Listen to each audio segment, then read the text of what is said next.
What is up, YouTube? Skopolon right here, coming at you with a very special Chaotic video today. So if you follow myself or any other Chaotic channels on YouTube, you're going to be seeing a lot of videos coming out soon about Chaotic Recode. Chaotic Recode is a fan-made client to play the game the way it was intended to be played online. That is the way that the old site used to work, where everybody had your cards, you would select what cards you were playing, and the computer would handle damage calculations, healing, effect resolution, all that stuff. So before I get into a bit about how this site works and the bit of the match that I have for you guys, I just wanted to bring your attention to the announcement that was posted in our Chaotic Discord. So if you're not already on it, the link is in the description. Go ahead and join. So as I said, this is fan-made. The person who made this is Gerb. So in Gerb's announcement here, he's just talking about how he took his own time and resources over the past 14 months to build this client for us. So you can read about all the details in here. One thing I do want to mention, just draw your attention to, is this part, which I will read and talk about. So again, this is a fan-made site. So please do not tweet at or otherwise contact Gannon, being Brian Gannon, or any other people associated with the official Chaotic team, Chaotic IP holders, about Chaotic Recode. They will probably find out eventually, just because it's on the internet out there for everybody to see, and there will be lots of videos coming out about it. But the later they do, the greater the chance that the client will be allowed and potentially supported by the IP owners. So as I said, the main purpose of this client, this fan-made client, is to allow us, the people who love Chaotic, to play this game the way it was intended to be played online. And that is, more easily, and with the computer doing a lot of the hard math and stuff like that. And then the other bits is just shouting out to other great members of the Discord, Karen, Musa, Mages, and Chio, for helping out a lot with this client that was built. So give this a read, join the Discord, send some love to Gerb, but then let's get back over to the client. So when you log in, go to chaoticrecode.com. You're going to get to the main page. You're going to log in. You need a Discord to log in, so if you don't have a Discord account, you need to make that in order to use this. So we have some features here. So match history is just your matches played. You can click on and see decks and see your records. Changelog, as I said, not all the cards are in, so this shows cards that are in and cards to do. So right now, Acroball, Entering Up Huge, Gundak, Bulky X Apron still need to be added as of recording this video. To make your decks, I've already put in a bunch of decks. They've got some default decks if you toggle the shield and click on. So for example, the Petty Starter. These aren't your basic starter decks where they're just intended for beginners and they're not good. These are like highly competitive playable decks. We've got cards like Malvady and the King's Herald in here, which was an unreleased, or officially unreleased Fire and Stone card, but we have his stats and abilities. So if you want to check those out, they're really cool. I'm going to go into more on how to import stuff and create your decks in another video, but basically just to give you a quick overview, you click Add Deck if you just want to make a deck from scratch. This is what the board looks like. It looks like the empty Chaotic board, even with the music on the side. And then you just start typing in whatever you want. So Maxor, that would go on the back. And then if you want to add Battle Gear, I don't know, Cyclance, OG, and then everything else you just keep typing. So Song of Resurgence, and then it shows up on the side. If you mistype things or you don't type out the full name, it'll probably use the string to guess something else. So if I just type Song of, the first thing it's going to guess is Song of Asperity, just because like that's first in the alphabet. Same thing with locations. Kiru City locations show up here. Your attacks will show up down here. So I don't know, Rockwave. We'll just stick with Maxor. And then you just keep doing that to fill out your deck. Yeah. And then the other handy thing is it'll track your number of attack cards as well as your build points. But that's beside the point. So getting back to the main part.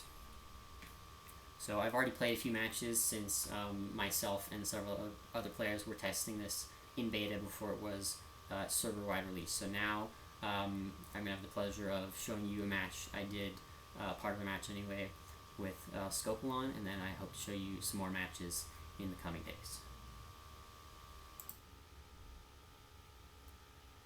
So guys, this is how the client looks in-game. Very awesome looking. battle board. It shows you and your opponent's usernames. Shows creature layout the way it looked on the show. This is what you see with your hand. You've got your 2 attacks, new location. So just the deck I'm using is just a Irbeck Revival deck. I've got 2 Irbecks with Dani and Carapace. I've got Alexia, the 2 creatures in the back there, Mivendell and Cannon, revive Irbeck by sacrificing themselves. And I've got Elna to activate Hive. And then Skopolon's using just a really fun Ikatosh Lanker deck with Proboscar, Malvadine, Ubicune, and Grankai for stats.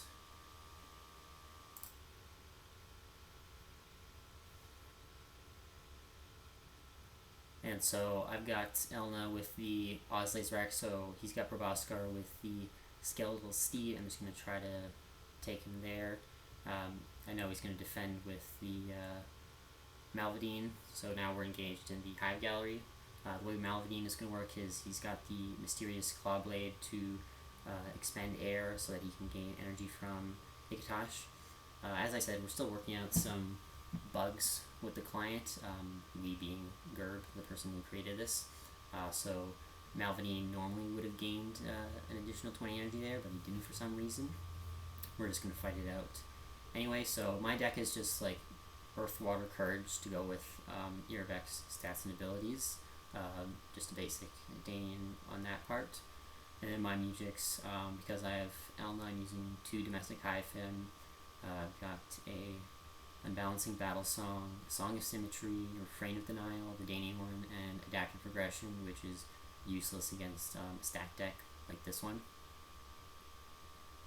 The way that his deck works is your creatures get energy from Ikatosh. Lanker will use his ability to give people extra stats, and then you just do stat damage. Proboscar is supposed to circumvent Defender, but as you'll see later on, it doesn't necessarily work right now.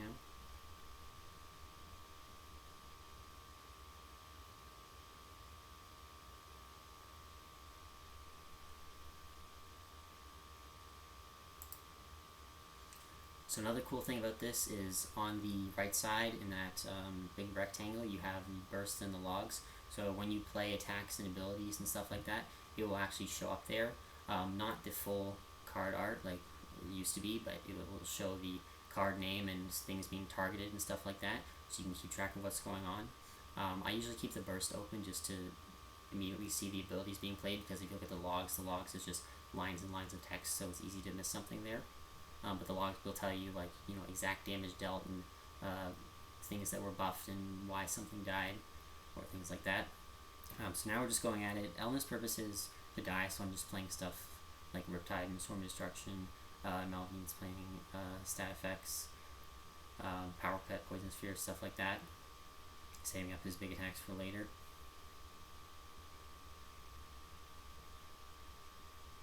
When you're playing, once you play your first match, there's no timer, so when it says at the top, play music, activate an ability, or pass, if you have nothing to play, just quickly click pass, or the hotkey is spacebar just to keep the match going, because if you're just sitting there, the match can drag on for a bit.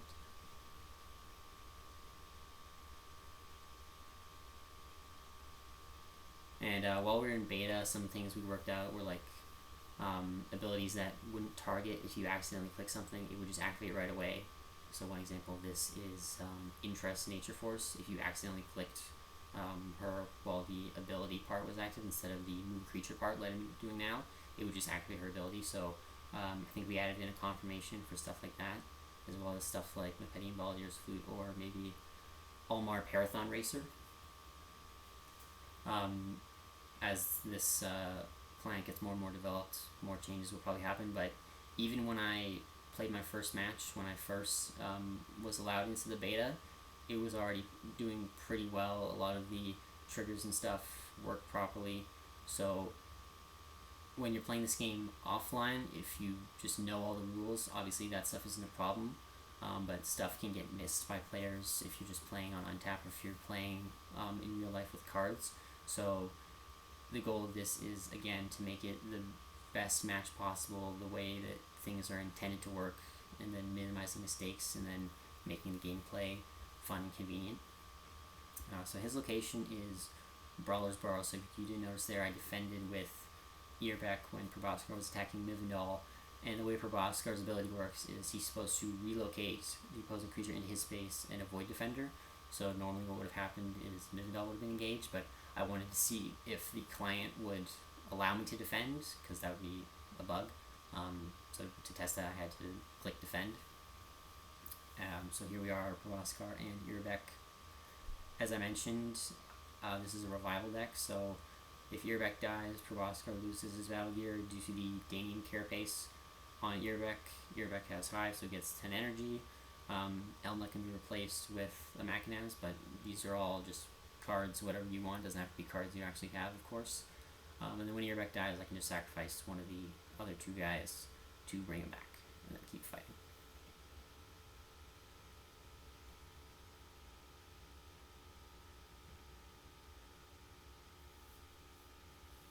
Another thing I really love about this client, as Earbeck bites the dust, infected creatures, as you can see with Proboscar, they get that little bug symbol on them. And then because Hive is active, if you look in the top right of the game board, the same bug symbol is there. So that's what those symbols mean, and that was just a really nice touch by Gerb on making this client just fun and playable. On the old site, it would just say in a box Hive active, but I like this a lot, the way it works. And then infection would be, you would have like bugs coming out of the card, which is fine, but I like this little cartoon bug. And then another thing about this deck is whenever Earbeck dies or your infected opponent dies, then Alexia gains a Mujic counter, which is always nice. And then, as I said right away, Earbeck died. I don't want to waste any time, so I'm just going to pop that Earbeck right there next to Alexia in case she needs to be defended. Moves up his Grant Kai. Moves up Malvadine so that he can fight with Malvadine on my next attack, because Malvadine has Defender. And my location is the Gumuk Swamp, so like I said, just a basic Earth-Water deck I have. I just want to make sure he's going to defend with Malvadine, so I take Earbeck into Lanker, and he does. So as you can see, when creatures are engaged, it splits the art in the space that they're in. Another cool effect I noticed in another match I did is if you use an ability, say like Vidov Master Strategist, to make a creature count as a different tribe, the Mujic counter above the creature will be split in two. Now, I'm not sure if you make it count as 3 tribes, it'll split in 3, but that's something worth checking out. And again, just another great add-in, great visual effect by Gerb. And also just the overall aesthetic of this board. Like, these cards that I'm seeing on the screen, just the square art with a little small rectangle underneath to indicate battle gear, exactly the way it was in the show. The spaces on the board, the way your Mujics are stored on the side of the board, the Mujic counters above the creatures, I absolutely love. Just the aesthetic and counting purposes, and not having to just like have a die or have a little number on the card, you just look and see right away. I believe if your Mujic counters get to 5 or above, then it'll just start writing the number 5 or 6 or 7. But just to see the little heptagons of creatures right now with like Malvadine and Ikatosh is great. Also much easier to track energy here, as you can see on the bottom right with our energy and elements. He's playing Rhyme of the Reckless on my Storm of Destruction, and if you notice that little red dot that just flashed past, that shows you what a Mujic is targeting. So I have him over my Refrain of Denial. It'll show the card art and it'll show what I'm targeting with it on the burst. So you can see this burst makes it much easier to keep track of things, especially in another match. I want to show you guys where we had like 6 or 7 abilities on the burst at once. So he played a second Rhyme of the Reckless off of Ikatosh to deal me the same 25 damage I dealt to Malvadine. I'm at 35, he's at 15. At this point, it's just beat Malvadine and then go from there in this match. As I said, my adaptive progression Mujic didn't do anything, so he's really trying hard to beat me. I'm not really sure I want to lose this match, just because I want to like keep both Earbecks around as long as possible. I still have the one cannon, but for now I just want to try to take him out on my location. So that's why I use the Song of Symmetry. You can see I have Istis, I've gotten down to 5. I played the Burning Rain because I figured he'd get a Melody of Mirage, so I just wanted to make him waste it since Earbeck has a Water 5 anyway. So he does play the Melody of Mirage on my Burning Rain. As you can see, I've still got 1 or 2, I believe both domestic hyphens, so that's 20 energy right there off Alexia if I need it. And then he plays the 25 damage Alacritus Force. As I said, I want to just try and win this battle, so I'm going to cast the domestic hyphen off Alexia. The way the casting works here is great too, so you select the music you want to play, then you select the target, and then you select the caster the way it was supposed to work. I get Deadwater Devastation in my hand along with Ice Discs. Ubikun, his ability doesn't circumvent Defender, I believe, so he could move from the back to my back to attack Alexia, but your back would still be able to defend. And that was the end of that, as he conceded after I beat his Melody. Okay guys, so for that match, that's all there was. We didn't play any more battles after Yerbek defeated Malvadine. Thank you all so much for watching. I hope you enjoyed. I'm looking very much forward to seeing the other videos that get put out about our great new Chaotic Recode. I'm looking forward to making more videos, showing you guys more matches, showing you how the site works, just to get as many people on this as possible. Because the last, I'd say, since the old site went down, it's been, what, 7 years now almost? It's been pretty rough, you know, just keeping the community together on forums and stuff, playing on trade cards online, which was, you know, okay, not great, playing on Untapped lately, which is, again, okay, not great, tabletop simulator wise, with this game, but the way this game was meant to be played online in a way that's really fun to play and really fun for everyone to play, beginners or experienced. That's what Chaotic Recode is. So take care everybody, I'll talk to you soon, have an excellent day, and again, don't forget to give a shout out to Gerb, head over to the official Chaotic Discord. This is where we all are, this is where you will be able to make all your matches, meet new players, ask questions about rules, all that good stuff. So take care everybody, and I'll talk to you soon.